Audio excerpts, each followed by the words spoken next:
Welcome to your video this week. We are focusing on one main name, and then I also put in there a second name for you to do some of your own research in. The name I chose for this week was the Light of the World, and I chose it specifically for this week because if you're watching this when I post it, it's Christmas week, and one thing I am obviously so grateful and that we're celebrating is the birth of Jesus. I want you to imagine that you are living in a room that is completely dark, pitch black. It's all darkness. Imagine that how you feel. Number one, usually we feel pretty scared because we don't know where we're going, what we're doing, what's around us. So we have a lot of anxiety and a lot of fear. Usually we're bumping into things. We're just want to get out. There's a lot of anxiety that's around that. And I want you to close your eyes or even go into a dark room to put yourself in that position. Usually we have night lights on, so rarely are we in a room that's of a complete darkness. Once you have felt that panic, that anxiety, the fear, the unknown, the scariness of what can be around you, this name might take on a totally new meaning for you. Or if in your lifetime you have lived in a part of your life where you've been in darkness, the kind of darkness that Jesus refers to in the Bible, then you will know how wonderful this name is to be the light of the world, to live in the light, to live in the light of Jesus. And if you've been in that part of your life, then this name will take on an even more beautiful meaning. Many times Jesus is referred to the coming of the light of salvation in the Old Testament. And so when he was born, and he is the light of the world, this is where it's referenced in the Old Testament, and that is what he calls himself in the New Testament many different times. The scripture verse that I picked where he obviously truly points that out, there's a couple different places, and so I'm going to refer you to a couple of them that you can read yourself. Again, I always take Julie's advice and I read the context around, before, and after a certain scripture verse, and we're focusing on John 8, verse 12. And I happen to absolutely love the verse before it, the chapter before it. It doesn't really have anything to do with the light of the world, but it is just an awesome reminder. And I don't believe things just happen for coincidence. I believe they happen for a reason. And so there's a reason why Jesus wanted us in the Bible at this day reading these words. And so I challenge you to read before, after, and all over. So John 8:12 says, "When Jesus spoke again to the people, he said, 'I am the light of the world. Whoever follows me will never walk in darkness, but will have the light of life.'" I don't know about you, but I don't like it when I live in darkness, when I don't know where to go. I don't have the light of knowledge. I don't have the light of him lighting my path of what direction I'm supposed to go in. And there's been many times in my life where I have felt that darkness and didn't know where to go, what to do. I didn't feel his presence around me.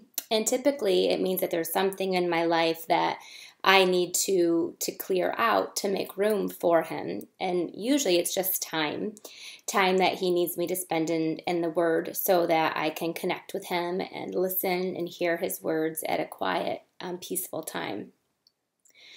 So when you're in the dark, when you're there, usually you feel lost and alone and scared, unsure of where to go and bumping into things. Imagine that this is your life without Jesus. He is the light of the world. The world is a dark place. That's just the truth, and we live in a dark world. And so in order for us to find the light, to see where we're going, to be able to have the knowledge that he wants us to have, that is Jesus. He is the light of the world. You can't do any good deeds enough to find the light. You can't be good enough. You can't be perfect enough. You can't do enough goodness to see the light, to find the way to go. That's not the path to get to heaven. That's not the path that takes you. It's not about being a good person. It's Jesus. He is the light of the world. It's about knowing him and loving him. And yes, once you love him and know him, then you will do good and you will be on that right path. That is the calling he has for you. But it's not because you're good that you get to see the path, you get to see the light. One thing also I've learned as I learned about the concept of being a light of the world is that we are also the light for him, that we reflect Jesus and we can be a light, a lamp in a very dark world as well. And that's because we're reflecting his behavior, we're reflecting his love.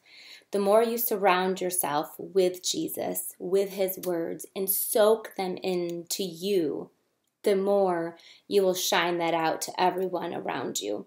And you also will be a light in this world. You're not the light. The light is Jesus. He is the only light in the world, but we can be one of his lights. That's something I hope you take passionately. It's actually a prayer that I pray all the time when I go into any big event, when I go to a party with my friends, when I'm in a room with my family, maybe for a Christmas, I'm sure a lot of you are having Christmas family events where there could be 10, 20, 30, 40 people. I pray often that I'm his light, that I'm his hands and feet, and that I will shine for him in a dark world, because we can be around it all the time. And so we need to connect to the main source of light so that we can continue to shine for him as well. I also tackled Isaiah 9:6 in there, because this one had a lot of the different names in there. It called on him as the wonderful counselor. A counselor is someone that you talk to. So I love that. I know when I'm dealing with a lot of different issues that he's the one that I run to and talk to. He's the mighty God. So obviously, go talk to the one who has the strength to handle whatever it is that you're going through. He's our everlasting Father and the Prince of Peace. I chose Prince of Peace along with Light of the World for a reason. And because one thing that we all strive for in our life is peace. No one wants to be full of anxiety or full of uneasiness. We all want to be in a state of peace. And we think it's impossible to reach. And even in a crazy, dark world, it's not. Because if you are not in peace, if you are in turmoil inside of you, my guess is that you're living in darkness, that you are allowing the darkness to overcome you when you have a light that you can have right in front of you. And so if you're having that turmoil, if you're not feeling the Prince of Peace in your life, then reach out to him. Get to know him better. Dive in and build that deeper relationship so that he is your light in a turmoil part of your life. When you live in the light, then you will have that peace. He will be the reigner in your life of the Prince of Peace. I love that even in a moment when you can be of utter despair, you can have peace.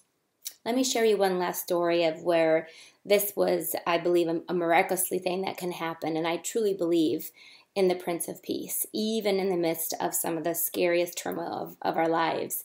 A lot of you know this about me, and those of you who don't, about a year and a half ago, my daughter, we took her in for a pain in the neck that she had. It's been going on for a couple months, and a fever on and off. And what we found out when we got there was that there was an infection that was eating her skull and her brain and saturating her muscles, and that she might not make it. And if she makes it, if the infection gets to her brain, it was a flesh-eating infection.